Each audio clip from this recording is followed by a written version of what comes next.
Hello guys, welcome to RPA academy. तो दोस्तों, आज हम लोग पढ़ने वाले हैं हमारा नया चैप्टर, जो कि आपका आरबीआई ग्रेड बी का हिस्सा है और यहाँ पर यूपीएससी वगैरह में पूछ लिया जाता है। तो ये है आपका फॉरेन ट्रेड पॉलिसी। अब फॉरेन ट्रेड पॉलिसी को हम ध्यान से समझते हुए जाएंगे। ये आपका रिलीज हुआ था 2023 में, तो अभी आपका वही चल रहा है। जब कोई नई पॉलिसी आएगी तो हम उसके लेक्चर बना देंगे। टिल देन यहाँ पर आपको यही वाला पढ़ना है। तो union minister of commerce and industry, consumer affairs, food and public distribution and textile, ये एक ही है मिनिस्टर सब चीजों के। तो इन्होंने लॉन्च किया फॉरेन ट्रेड पॉलिसी 2023, जो कि एक डॉक्यूमेंट है जो कि continuity of time tested schemes के ऊपर यहाँ पर वर्क करती है, जहां पर हम एक्सपोर्ट्स एज वेल एज यहाँ पर एक तो उसको फैसिलिटेट कर रहे हैं कि हमारे एक्सपोर्ट्स कितना अच्छा परफॉर्म कर रहे हैं, प्लस हम इनको कैसे सपोर्ट कर सकते हैं ताकि एक्सपोर्ट्स बढ़े, है ना, इनको इम्प्रूव करें। साथ में ये एक डॉक्यूमेंट की तरह काम करती है जो कि निम्बल एंड रिस्पॉन्सिव है to the requirements of trade, कि क्या क्या रिक्वायरमेंट्स है हमारे ट्रेड की।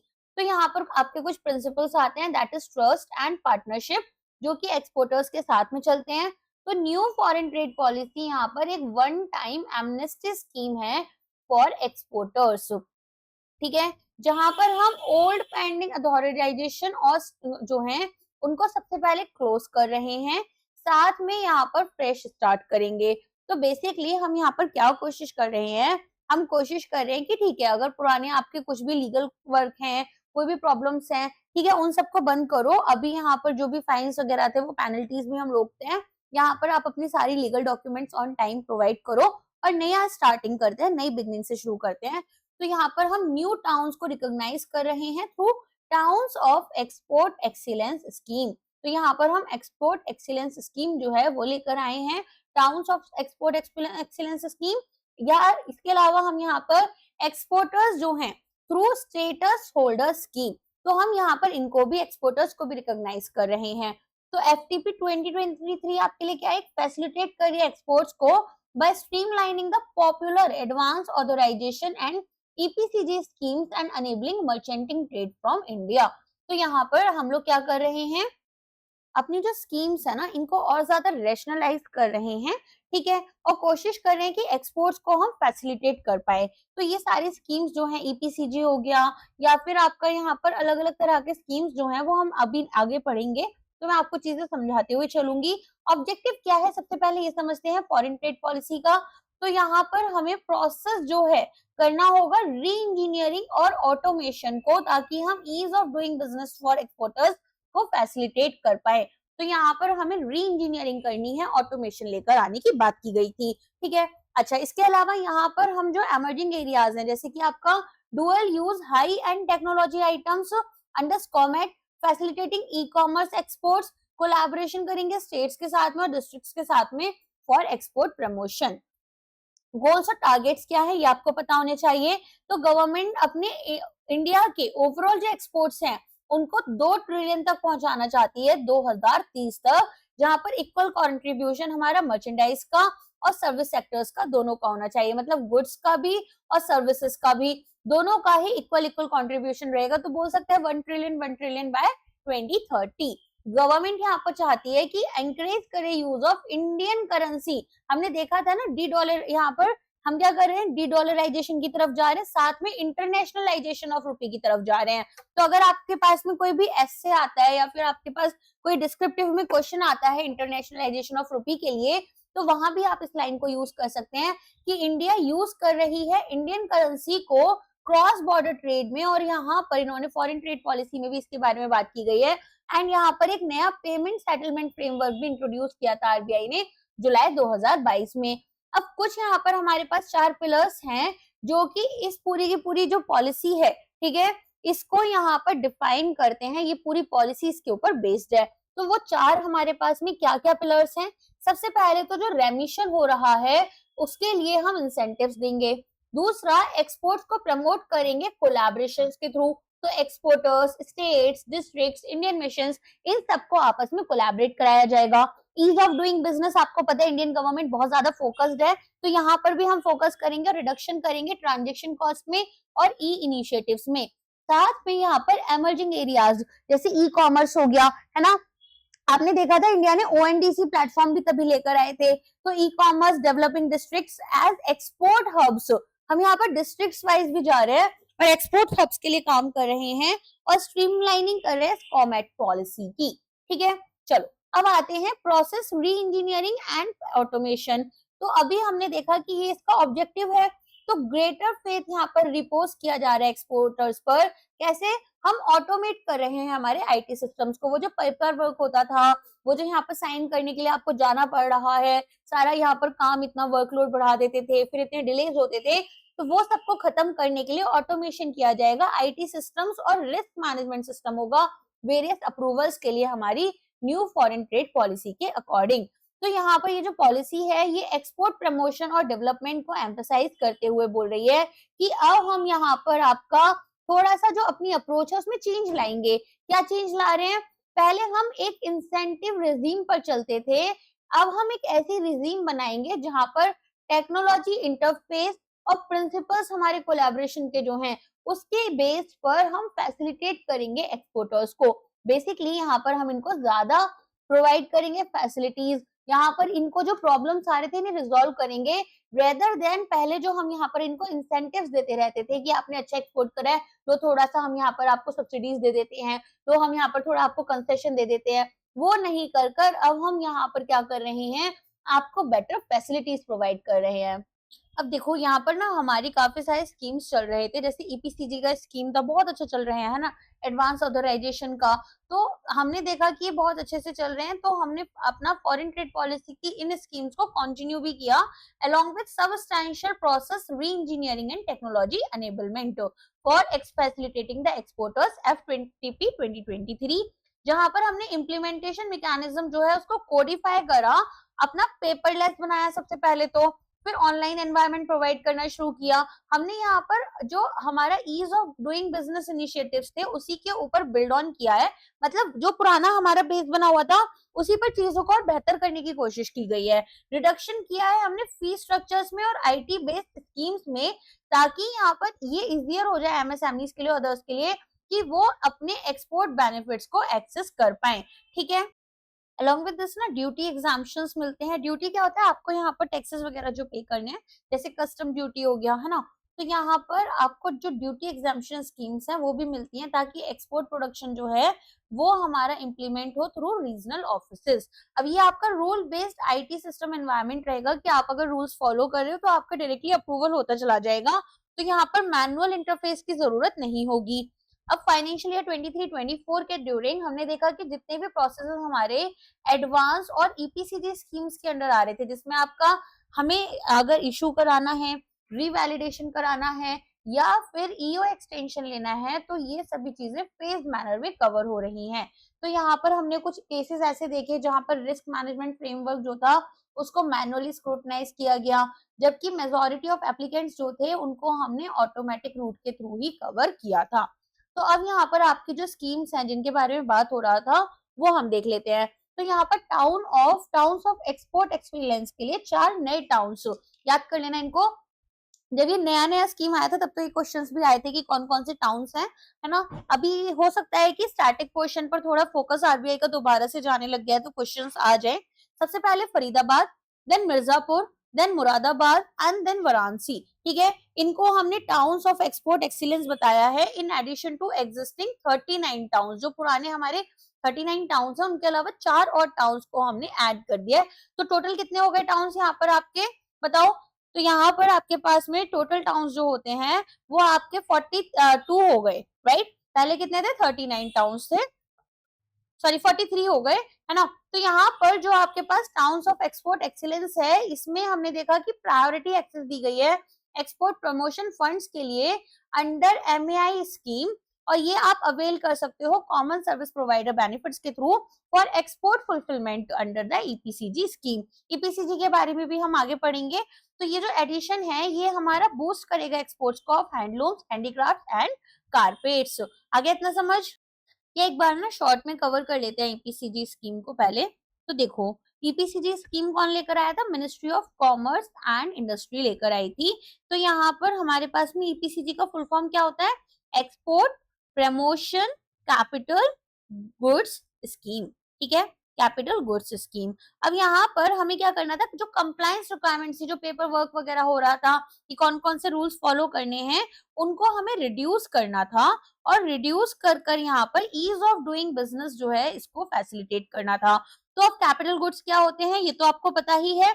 यहाँ पर हमें जो भी प्रोडक्शन में चीजें यूज हो रही है, जैसे मशीनरीज हो गया, लैंड हो गया, फिक्स्ड एसेट्स जो हमारे यूज होते हैं, उनको हम कैपिटल गुड्स बोलते हैं। एंड ये आपके जो है क्या हेल्प कर रहे हैं, किसी भी गुड्स को प्रोसेस करने में हेल्प करते हैं और ज्यादा महंगे आते हैं, कैपिटल एक्सपेंडिचर के अंडर ये हम कवर कर रहे होते हैं। तो अब ईपीसीजी स्कीम जो था ये एग्जैक्टली लॉन्च कब हुआ था, 1990s में लॉन्च हुआ था, ताकि इंपोर्ट जो हो रहा है कैपिटल गुड्स का उसको हम यहाँ पर फैसिलिटेट करें, ताकि हम अपने प्रोडक्ट्स की क्वालिटी जो है उन्हें इम्प्रूव करें, अलोंग विद दैट हमारी सर्विसेज की क्वालिटीज को इम्प्रूव करें और इंडिया की इंटरनेशनल मैन्युफैक्चरिंग कॉम्पिटिटिवनेस को बढ़ा दें। अब यहाँ पर मैन्युफैक्चरर्स क्या कर सकते थे, वो कैपिटल गुड्स को री इम्पोर्ट कर सकते थे अपने यहाँ पर उनको इम्पोर्ट कर सकते थे अपने प्री प्रोडक्शन के लिए, प्रोडक्शन के लिए या फिर पोस्ट प्रोडक्शन फैसिलिटीज के लिए। जैसे यहाँ पर आपका हो सकता है मार्केटिंग के लिए, आपने अच्छी पैकेजिंग के लिए यूज करना है ना। तो यहाँ पर आप क्या देखेंगे, कोई भी कस्टम ड्यूटी इस पर प्रोडक्ट्स पर नहीं लगेगी। ये जो कैपिटल गुड्स हम production, pre production, post production के लिए ला रहे हैं, उसमें आपकी कोई भी कस्टम ड्यूटी नहीं लगेगी। साथ में हमने और क्या बोला, हमने बोला कि जो मैन्युफैक्चरर्स हैं वो कैपिटल गुड्स को इंपोर्ट करेंगे। क्या कर रहे हैं, वो कैपिटल गुड्स को इंपोर्ट कर रहे हैं, ठीक है। और यहाँ पर ये अगर कैपिटल गुड्स आपके सेकंड हैंड होते हैं, मतलब ऑलरेडी यूज्ड हैं, और आप उनको लेकर आना चाहते हो, तो भी इनकी एज कितनी है, मतलब ये मशीन 10 साल पुरानी तो नहीं है, ऐसा कोई भी रिस्ट्रिक्शन नहीं लगेगा। इसके अलावा जो एग्जाम्शन मिला था कि आपको कस्टम ड्यूटीज पे नहीं करनी है, वो यहाँ पर कब फुलफिलमेंट होगी, अगर आपके जो एक्सपोर्ट्स हैं, ठीक है, वो कितने हैं, आपकी एक्सपोर्ट की वैल्यू 6 टाइम्स ज्यादा है जो ड्यूटी आप सेव करोगे on the important import of such capital goods. अगर मान लो मैंने 10,000 रुपीज का यहाँ पर टैक्स जो है, कस्टम ड्यूटी जो है वो सेव करनी है, तो मेरी एक्सपोर्ट वैल्यू कम से कम 60,000 रुपीज होनी चाहिए, तभी मुझे ये एग्जाम्शन मिलेगा, ठीक है। इसके अलावा यहाँ पर हमें क्या ध्यान रखना होगा, हमें ध्यान रखना होगा कि जो भी इम्पोर्टर है वो अर्निंग्स को फॉरेन करेंसी में अट्रैक्ट करें। यहाँ पर आप जो सामान बेच रहे हो, जो एक्सपोर्ट कर रहे हो, वो आप यहाँ पर अपने लिए कम से कम फॉरेन करेंसी लेकर आओगे, जो कि 600% आपकी कस्टम ड्यूटी जो आपने सेव की है उतना होना चाहिए, और कितने साल के अंदर अंदर, विद इन 6 इयर्स होना चाहिए, जब आप ये बेनिफिट्स अवेल करोगे स्कीम के, ठीक है। तो यहाँ पर हम क्या क्या चीजें कवर कर रहे हैं, हम यहाँ पर मैन्युफैक्चरर एक्सपोर्ट्स विद और without supporting manufacturers, merchant exporters, ठीक है, जो कि हमारे मैन्युफैक्चरर से होते हैं, service providers including common service providers यहाँ पर अपना कवर कर रहे हैं, ठीक है। अच्छा, अब यहाँ पर आपके लिए कुछ न्यू नॉर्म्स आए, जिसमें इन्होंने क्या बोला कि जो इंपोर्ट है कैपिटल गुड्स का वो ड्यूटी फ्री होगा सब्जेक्ट टू आपका एक्सपोर्ट ऑब्लिगेशन। साथ में जो ऑथराइजेशन होल्डर है, मतलब जो एक्सपोर्ट करेंगे सामान, एक्सपोर्टर जो है, ठीक है, उनको यहाँ पर बोला गया है कि 6 टाइम्स ऑफ एक्चुअल ड्यूटी जो उन्होंने सेव की है वो 6 साल के अंदर अंदर उनका हो जाना चाहिए। साथ में अगर आपकी एक्सपोर्ट ऑब्लिगेशन है और आप उसके लिए अपनी रिक्वेस्ट भेज रहे हो एक्सपोर्ट एक्सटेंशन के लिए कि आपकी एक्सपोर्ट ऑब्लिगेशन का हम यहाँ पर एक्सटेंशन कर दें, तो वो आपको 6 महीने की जो एक्सपायरी आपकी होने वाली है उसके 6 महीने के अंदर अंदर भेजना होगा, ताकि यहाँ पर आपको कम से कम, यहाँ पर क्या हो रहा है, कम से कम आपको यहाँ पर थोड़ा एक्स्ट्रा टाइम दे दिया जाए, 6 साल 6 महीने का टाइम मिल जाएगा आपको मैक्सिमम। और यहाँ पर अगर आप ऐसा नहीं करते हो, आप 6 साल कंप्लीट होने के बाद हमें बता रहे हो कि आपको एक्सटेंशन चाहिए, तो 10,000 रुपीज का फाइन भी लग सकता है, ठीक है। तो इस तरीके से यहाँ पर आपकी ईपीसीजी स्कीम जो है वो आती है।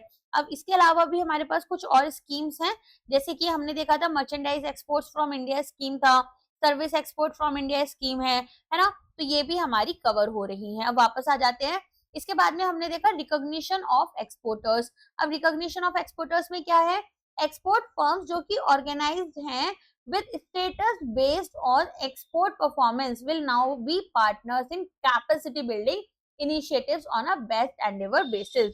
तो यहाँ पर क्या बोला गया, यहाँ पर बोला गया है कि देखो अगर यहाँ पर आपने आपकी जो फर्म है उनको हमने एक स्टेटस दे दिया कि आप एक एक्सपोर्टर हो, तो आपकी जो परफॉर्मेंस होगी अगर वो अच्छी है तो हमने आपको ये यहाँ पर स्टेटस दिया, एंड इससे क्या होगा आप कैपेसिटी बिल्डिंग इनिशिएटिव्स में पार्टनर बन जाओगे। तो यहाँ पर each one teach one initiative की तरह ही ये काम करेगा।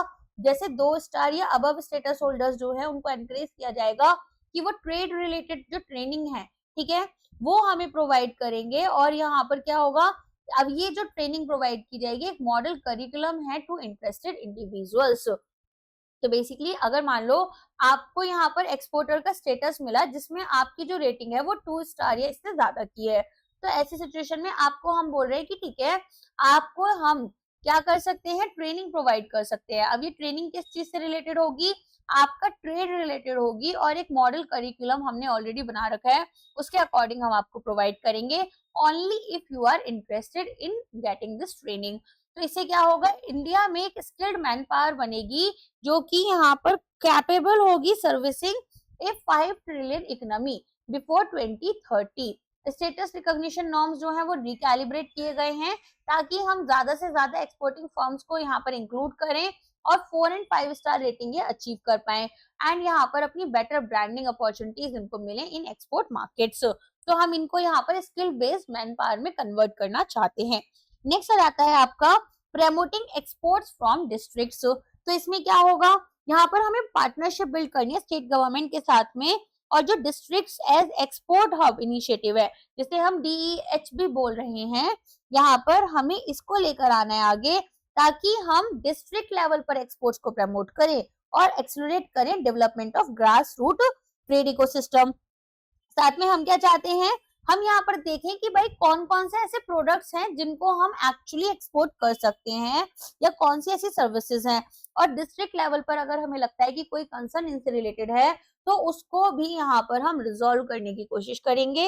एंड यहाँ पर हमारा मेन काम क्या होगा, हमारा मेन काम है कि हम डिस्ट्रिक्ट स्पेसिफिक एक्सपोर्ट प्लान्स बनाएं ताकि यहाँ पर हमारी डिस्ट्रिक्ट स्पेसिफिक स्ट्रेटेजी हो और एक्सपोर्ट हो आइडेंटिफाइड प्रोडक्ट्स एंड सर्विसेज का।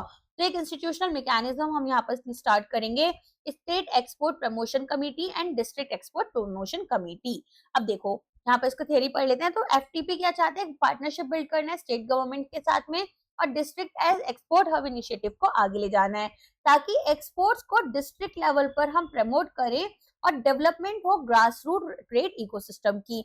हम यहाँ पर एफर्ट्स लगाएंगे ताकि आइडेंटिफाई करें कौन कौन से ऐसे प्रोडक्ट्स हैं जो कि एक्सपोर्ट वर्दी हैं या कौन कौन से ऐसी सर्विसेज हैं जो हम एक्सपोर्ट कर सकते हैं, और अगर डिस्ट्रिक्ट लेवल पर कोई भी कंसर्न्स हैं तो उन्हें हम रिजॉल्व करेंगे और एक इंस्टीट्यूशनल मैकेनिज्म के थ्रू करेंगे। अब हम क्या करेंगे, इसके लिए एक्सपोर्ट प्रमोशन कमिटीज जो है वो स्टेट लेवल पर बनाएंगे और डिस्ट्रिक्ट लेवल पर बनाएंगे, ठीक है। इसके अलावा डिस्ट्रिक्ट स्पेसिफिक एक्शन प्लान्स तैयार करेंगे हर एक डिस्ट्रिक्ट के लिए ताकि डिस्ट्रिक्ट स्पेसिफिक स्ट्रेटेजी हो कि किस तरीके से हम एक्सपोर्ट्स को यहाँ पर प्रमोट कर सकते हैं। इसके अलावा हम यहाँ पर फोकस कर रहे हैं स्कॉमेट पॉलिसी के ऊपर।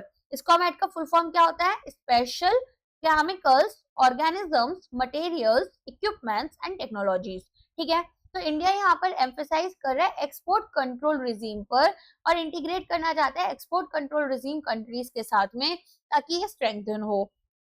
तो एक वाइडर आउटरीच के लिए और अंडरस्टैंडिंग के लिए स्कॉमेट की हम क्या कर रहे हैं, हमारे स्टेकहोल्डर्स के अमंग यहाँ पर हम लोग ज्यादा रोबस्टली अपनी पॉलिसी रिजीम बना रहे हैं और इंटरनेशनल ट्रीटीज एंड एग्रीमेंट्स को इम्प्लीमेंट करने की कोशिश कर रहे हैं जिसमें इंडिया एंटर कर चुकी है। इंडिया यहाँ पर अलग अलग यहाँ स्कीम्स होती हैं, अलग अलग पॉलिसीज लेकर आते हैं इंटरनेशनल लेवल पर, इंटरनेशनल ऑर्गेनाइजेशंस, ठीक है, उन सब को इम्प्लीमेंट करने की कोशिश कर रही है बेहतर तरीके से ताकि यहाँ पर एक एक्सपोर्ट कंट्रोल रिजीम अपनी बना पाए और उसे स्ट्रेंथन कर पाए, ठीक है। तो एक रोबस्ट एक्सपोर्ट कंट्रोल सिस्टम क्या करेगा, हमें dual use high and goods भी प्रोवाइड करेगा, टेक्नोलॉजीज हमारे इंडियन एक्सपोर्टर्स के लिए, साथ में जो एक्सपोर्ट हो रहे हैं कंट्रोल्ड आइटम्स या टेक्नोलॉजीज के अंडर स्कॉमेट फ्रॉम इंडिया वो भी फैसिलिटेट करेगा। देखो एक तो हम बेहतरीन क्वालिटी के यहाँ पर गुड्स टेक्नोलॉजी सर्विसेज प्रोवाइड कर पा रहे हैं, दूसरा, हमें यहाँ पर पता है कि स्कॉमेट के अंडर आप रिस्ट्रिक्टेड केमिकल्स को ही भेज सकते हो या ऑर्गेनिज्म को ही बेच सकते हो, तो इसलिए यहाँ पर अब इंडिया को क्या होगा, एक अपर हैंड मिल जाएगा, उसकी हम कोशिश कर रहे हैं। इसके बाद में आता है फैसिलिटेटिंग ई कॉमर्स एक्सपोर्ट्स। तो अब हम यहाँ पर चाहते हैं कि भाई इंडिया में आपने देखा ई कॉमर्स एक्सपोर्ट्स एक प्रॉमिसिंग कैटेगरी है ना, तो यहाँ पर अब हम ट्रेडिशनल ऑफलाइन ट्रेड से ऑनलाइन जाना चाहते हैं और वेरियस एस्टिमेट्स हमें बोल रहे हैं कि यहाँ पर ई कॉमर्स एक्सपोर्ट पोटेंशियल जो है वो 200 से 300 बिलियन डॉलर्स यहाँ पर बन जाएगा बाय 2030। तो ई कॉमर्स एक्सपोर्ट आपका कितना जा सकता है, 200 से 300 बिलियन डॉलर्स तक, कौन से साल तक, 2030 तक, ठीक है। एंड यहाँ पर उन्होंने बोला है कि एफटीपी जो है वो एक इंटेंट शो कर रहा है, एक रोड मैप बना रहा है ताकि हम ई कॉमर्स हब्स जो हैं इन्हें स्टैब्लिश करें और रिलेटेड एलिमेंट्स जैसे कि payment reconciliation, book keeping, returns policy, export entitlements, ये सारी चीजों को भी हम स्टैब्लिश कर पाए। तो एक स्टार्टिंग पॉइंट की तरह कंसाइनमेंट वाइज हम यहाँ पर कैप लगा रहे हैं ई कॉमर्स एक्सपोर्ट पर थ्रू कोरियर। तो ये आपका 5 लाख रुपए से 10 लाख रुपए तक पहुंच गया है। पहले यहाँ पर 5 लाख रुपए तक का कैप था कंसाइनमेंट वाइज, अब 10 लाख रुपए तक का है। तो एक ऑर्डर मुझे ऑनलाइन आ सकता है 10 लाख रुपए तक का, जिसमें मैं सामान भेज सकती हूँ। Depending on the feedback of exporters, ये जो कैप है ये फर्दर रिवाइज किया जाएगा और इवेंचुअली हटा दिया जाएगा।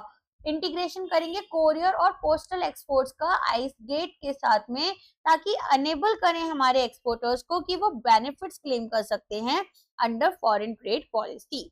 इसके अलावा कॉम्प्रिहेंसिव ई कॉमर्स पॉलिसी जो है ये यहाँ पर एड्रेस कर रही है एक्सपोर्ट इंपोर्ट इकोसिस्टम को, जिसको और ज्यादा इलैबोरेट किया जाएगा। अब ये बोल रहे हैं कि यहाँ पर वर्किंग कमिटी है ई commerce exports and inter ministerial deliberation, ये हमें रिकमेंडेशंस प्रोवाइड कर देंगे। एक्सटेंसिव आउटरीच और ट्रेनिंग एक्टिविटीज दी जाएंगी ताकि हम यहाँ पर कैपेसिटी बिल्ड करें artisans, weavers, garment manufacturers, James and jewellery designers की, और उनको ऑनबोर्ड करें ई कॉमर्स प्लेटफॉर्म पर एंड फैसिलिटेट करें हायर एक्सपोर्ट्स। नेक्स्ट आता है फैसिलिटेशन अंडर ईपीसीजी स्कीम। तो यहाँ पर export promotion of capital goods scheme जो है इसका हम यहाँ पर लेकर आते हैं। रैशनलाइजेशन हो रहा है यहाँ पर ईपीसीजी का, ठीक है। तो यहाँ पर हमारे पास में इंपोर्ट जो है गुड्स के, हम लोग किसमें कर रहे थे, जीरो कस्टम ड्यूटी प्रोवाइड कर रहे थे एक्सपोर्ट प्रोडक्शन के लिए, pre and post production as well. तो इसको और ज्यादा रैशनलाइजेशन किया गया है।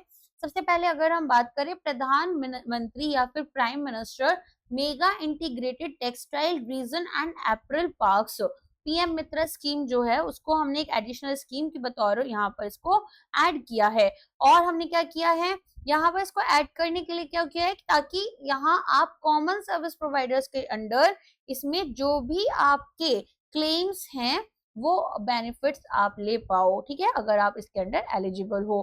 तो ये आपको क्या फायदा दे रहा है, देखो इसमें क्या होगा, बेसिकली पीएम मित्र स्कीम के बारे में समझो पहले।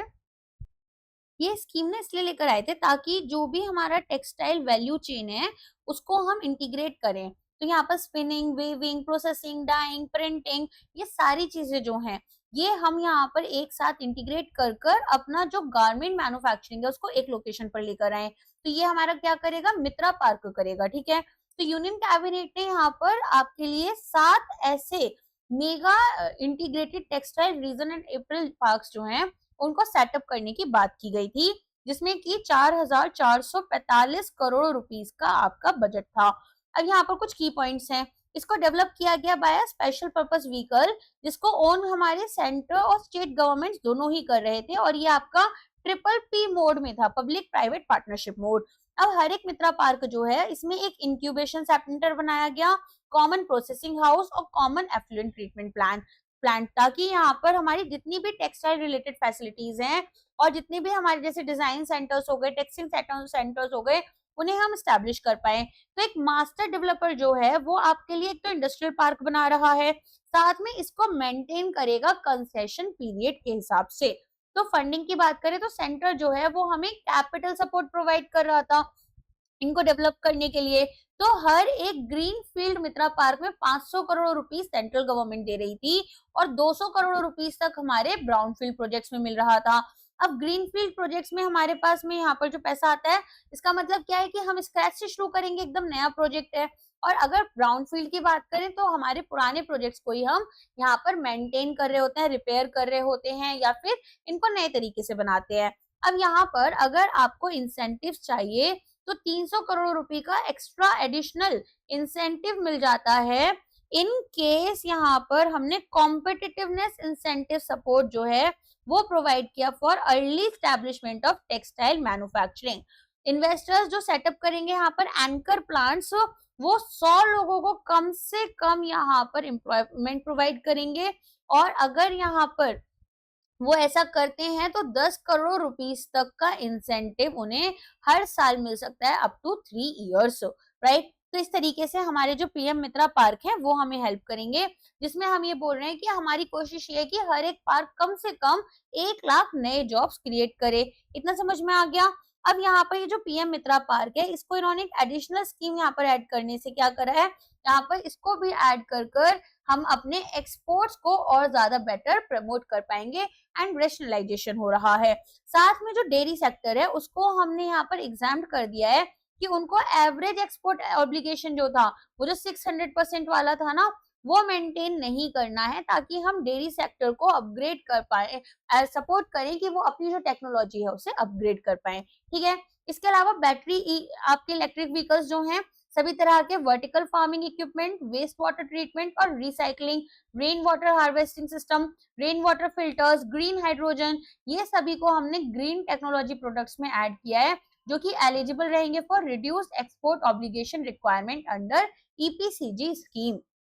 इसके बाद में आता है facilitation under advance authorization scheme. Advance authorization मतलब आप एडवांस में ऑथराइजेशन ले रहे हो अपना जो भी एक्सपोर्ट्स वगैरह करना है आपको, तो इसको एक्सेस किया जा सकता है by DTA, domestic tariff area. ठीक है। यूनिट्स प्रोवाइड यहाँ पर ड्यूटी फ्री इंपोर्ट देंगे रॉ मटेरियल्स का, अगर हमें मैन्युफैक्चरिंग करनी है और एक्सपोर्ट करना है उन आइटम्स को, और ये आपका सिमिलर फुटिंग पर है जैसा कि आपका यहाँ पर ईओयू और एसईजी स्कीम थे। ठीक है, स्पेशल इकोनॉमिक जोन वाला। तो स्पेशल एडवांस ऑथराइजेशन स्कीम जो है, ठीक है, उसको भी हम यहाँ पर एक्सटेंड कर रहे हैं ताकि एक्सपोर्ट कर सके हम अप्रैल का और क्लोथिंग सेक्टर का सेल्फ डिक्लेरेशन बेसिस पर, और फैसिलिटेट करें prompt execution of export orders. अच्छा, एक चीज याद रखना, जो डीटीए यूनिट्स हैं इनको फ्लेक्सिबिलिटी दी गई है कि वो डोमेस्टिक और एक्सपोर्ट प्रोडक्शन दोनों के लिए काम कर सकते हैं। तो इंटरेक्शन यहाँ पर इंडस्ट्री और एक्सपोर्ट प्रमोशन काउंसिल्स का होगा। कुछ फैसिलिटेशन प्रोविजंस जो हैं वो भी हमने ऐड किए हैं। अब बेनिफिट्स यहाँ पर जो सेल्फ रेटिफिकेशन स्कीम है for fixation of input output norms, इसको हमने एक्सटेंड किया 2 स्टार और अबव स्टेटस होल्डर्स के लिए, in addition to authorised economic operators at present. ठीक है, तो यहाँ पर ये भी किया गया है। इसके बाद में आता है मर्चेंटाइन ट्रेड। मर्चेंटाइन ट्रेड में क्या आएगा, to develop India into merchanting trade hub. FTP 2023 क्या कर रहा है, यहाँ पर प्रोविजंस ऐड कर रहा है, इंट्रोड्यूस कर रहा है for merchanting trade. Merchanting trade of restricted and prohibited items under export policy अब यहाँ पर आपका पॉसिबल हो पाएगा। ठीक है। इसके अलावा मर्चेंटाइन ट्रेड में हमारे पास क्या क्या आएगा, उन गुड्स का शिपमेंट हमारे एक फॉरेन कंट्री से दूसरी फॉरेन कंट्री में बिना इंडियन पोर्ट्स को टच किए, इन्वॉल्विंग एन इंडियन इंटरमीडियरी। ठीक है, तो हमने क्या किया, एक देश से दूसरे देश में सामान पहुंचा दिया, इंडियन पोर्ट्स पर कुछ भी नहीं आएगा, बस एक यहाँ पर इंडियन इंटरमीडियरी इन्वॉल्व रहेंगे। तो यहाँ पर कंप्लायंस आपको आरबीआई गाइडलाइंस के साथ में करना है, और ये एप्लीकेबल नहीं होगा फॉर गुड्स और आइटम्स क्लासिफाइड इन साइट्स और स्कॉमेट लिस्ट। तो कोर्स ऑफ टाइम में यहाँ पर इंडियन एंटरप्रेन्योर्स जो हैं वो यहाँ पर, जैसे कि गिफ्ट सिटी है, इसको भी कन्वर्ट करेंगे into major mercantile hub as seen in places like Dubai, Singapore and Hong Kong. Next आते हैं एमनेस्टी स्कीम में।